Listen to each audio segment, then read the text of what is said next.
Olá, bem-vindo a mais um Quintou.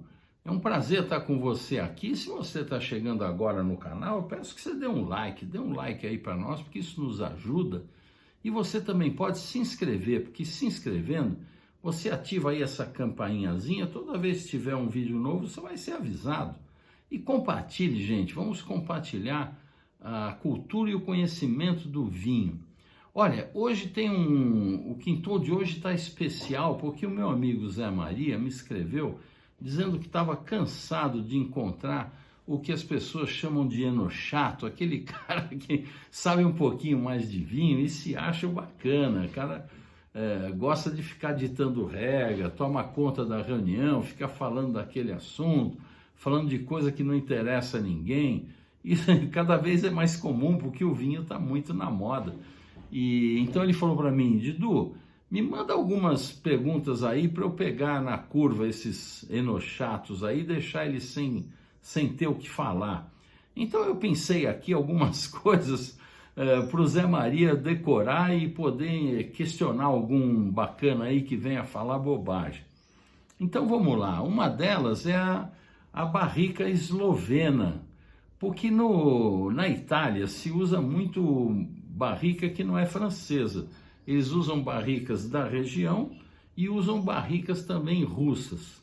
Mas as barricas que eles mais usam, eles chamam de Slavona. Por que eles chamam de Slavona? Chamam de Slavona porque Slavônia é uma região da Croácia que tem bosques com carvalhos excepcionais.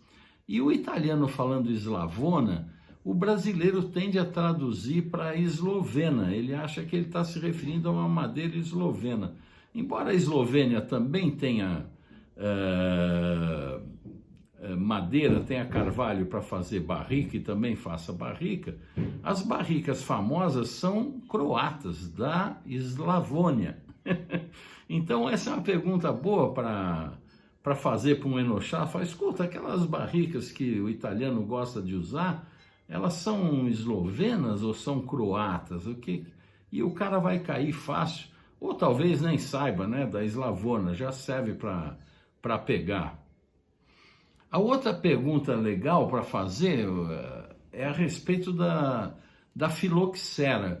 A filoxera foi uma praga que aconteceu em 1875, todo mundo gosta de falar dela, e era um tipo de uma mosca que depositava os seus ovos nas folhas das videiras, e esses ovos, quando viravam uma larva, desciam pelo caule até a raiz, e na raiz eles se alimentavam da raiz da videira, e a raiz da videira então era seccionada e morria.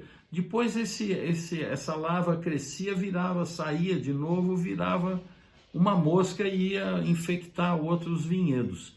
Isso acabou com as vinhas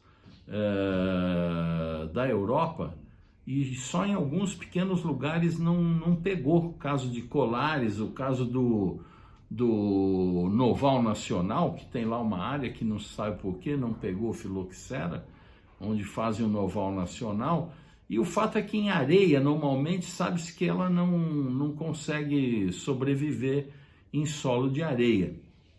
Mas só veio se resolver esse problema quando descobriram que essa doença tinha vindo com uma remessa de vinhas americanas dos Estados Unidos, e então resolveram fazer um teste, fazendo enxerto de raízes de uvas americanas.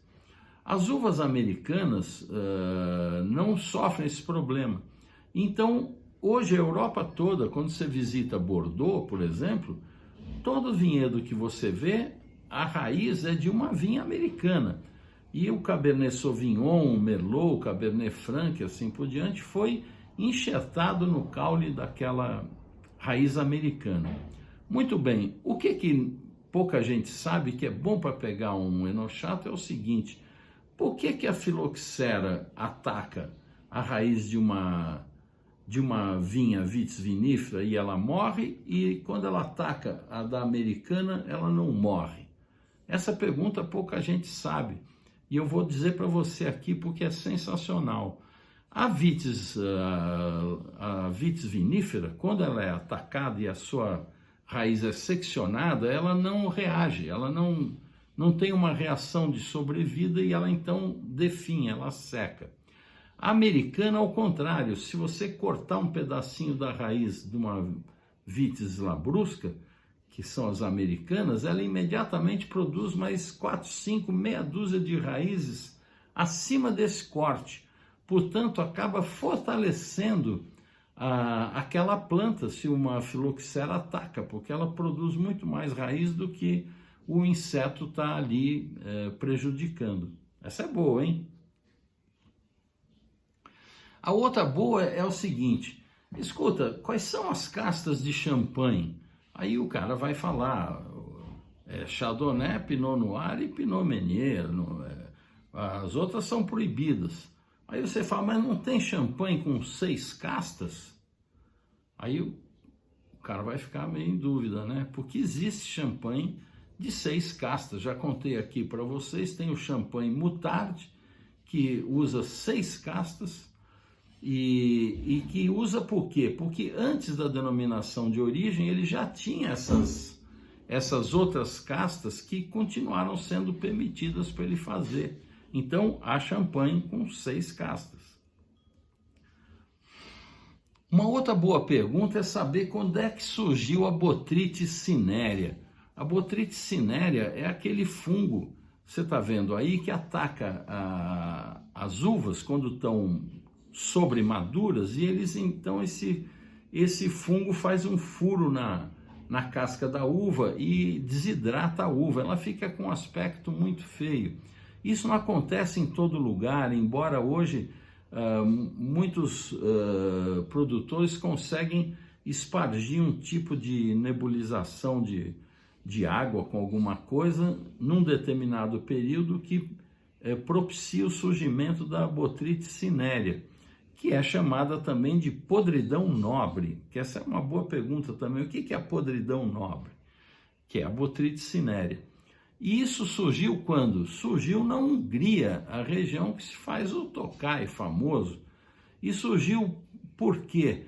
Porque os húngaros tinham medo de uma invasão turca e não iam colher as uvas para não estarem desprevenidos nos vinhedos. E os turcos não invadiam, eles não colhiam a uva. No dia seguinte a mesma coisa, o tempo foi passando, o ponto de colheita passou e de repente uma manhã eles acordaram e o vinhedo tinha sido acometido da Botrytis cinerea, que não se conhecia, porque se colhia a uva antes de que isso pudesse acontecer. Bom, foram fazer o vinho de pirraça, porque os turcos não invadiram e eles falaram, nós não vamos perder a colheita e vamos fazer o vinho. E descobrir essa maravilha do vinho doce, que é o vinho botrytizado. Essa é uma boa pergunta, viu?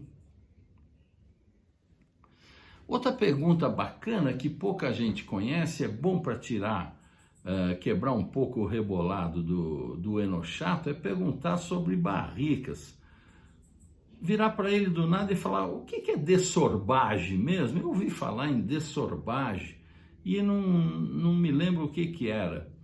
A dessorbage, pouca gente sabe, mas é o ato de você amaciar a barrica no tempo. As barricas antigamente, hoje não se faz mais isso, mas antigamente os franceses, especialmente os grandes chateaus, compravam as barricas, deixavam no tempo, tomando sol, tomando chuva, frio, calor, secava, molhava. Isso deixava isso por 4, 5 anos. Para quê?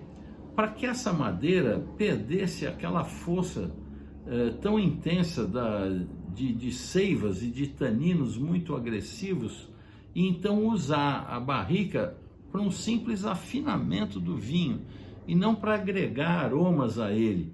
Hoje não, hoje com a pressa se usa a barrica nova, se faz tostagens internas, porque cada nível de volume de fogo e de tempo aporta ao vinho sabores e aromas diferentes e virou uma técnica isso, mas antigamente não se fazia, fazia-se apenas o dessorbage, que é essa coisa de envelhecer a barrica no tempo.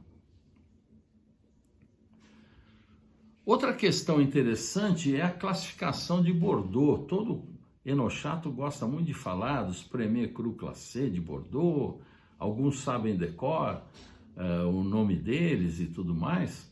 E uma coisa interessante é perguntar por que foi criada a classificação de Bordeaux. Pouca gente sabe, mas foi o Napoleão III que, para a inauguração da grande feira de Paris, quando foi inaugurada a Torre Eiffel, ele resolveu, para valorizar os vinhos, reunir os grandes negociantes de Bordeaux e selecionar, categorizar os vinhos que eram mais famosos e mais procurados e os menos procurados.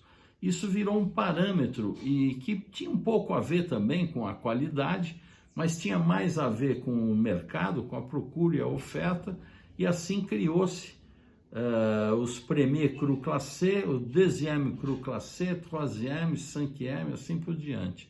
Então, pouca gente sabe que foi o Napoleão III que criou isso, justamente para categorizar e valorizar os vinhos franceses por ocasião dessa feira. Outra pergunta boa que vai pegar muito enochato é o seguinte: esse nome Chianti, afinal, quem foi o primeiro produtor de Chianti a usar esse nome? Uma pergunta boa, né? Bom, essa pergunta é a seguinte: a resposta foi o Ser Lapo Masei, lá de Fonterrutoli, existe até hoje, está na 23ª geração da família, e o Ser Lapo Masei, que era um homem bastante influente na política e no comércio, e em 1398 o Ser Lapo Masei cunhou o nome Chianti no rol de bebidas que ele tinha exportado. Olha que sensacional, e o nome ficou. O bacana é que essa família existe até hoje, e os vinhedos originais, lá é um borgo em Fonterrutoli, na Toscana, é sensacional, vale a pena conhecer. Essa pergunta pouca gente sabe responder, hein? Outra pergunta bacana é a seguinte: escuta, quem foi que fez a demarcação do vinho do Porto, da região do vinho do Porto, que é a mais antiga, né? 1756. Quem foi que fez essa demarcação? Bom, quem fez foi o Marquês de Pombal, gente, acredite se quiser, justamente para combater o excesso de falsificações que existia em toda parte. Se fazia vinho que dizia-se que era vinho do Porto, e vinho do Porto só na região demarcada. Então, em 1756, criou o que é hoje a Real Companhia Velha, que era do Estado na época, e demarcou-se a região com os marcos pombalinos, levados em lombo de burro. Foram mais de 100 marcos pombalinos que foram depositados. Ainda existe um aqui ou ali na região do Douro, lá do Alto Douro. Outra pergunta que pouca gente sabe, que você vai pegar muito bacana, é o seguinte: ô fulano, você que sabe tudo aí, como é que chama essa gaiolazinha de arame aí? Tem um nome específico em champanhe? Como é que chama? Ele não vai saber, mas chama-se muselê. Essa gaiolinha que segura a rolha chama-se muselê. Bom, era isso, Zé Maria. Acho que quebrou seu galho, né? Você decora aí e depois pega os sabichões aí de jeito, tá certo? Olha, se você gostou, deixa o seu like aí, isso nos ajuda. E você também pode se inscrever, porque se inscrevendo, você ativa essa campainhazinha aqui. Toda vez que tiver vídeo novo, você vai ser avisado. E olha, compartilhe, gente, vamos compartilhar a cultura e o conhecimento do vinho. E lembre-se, uma taça por refeição, hein? Saúde!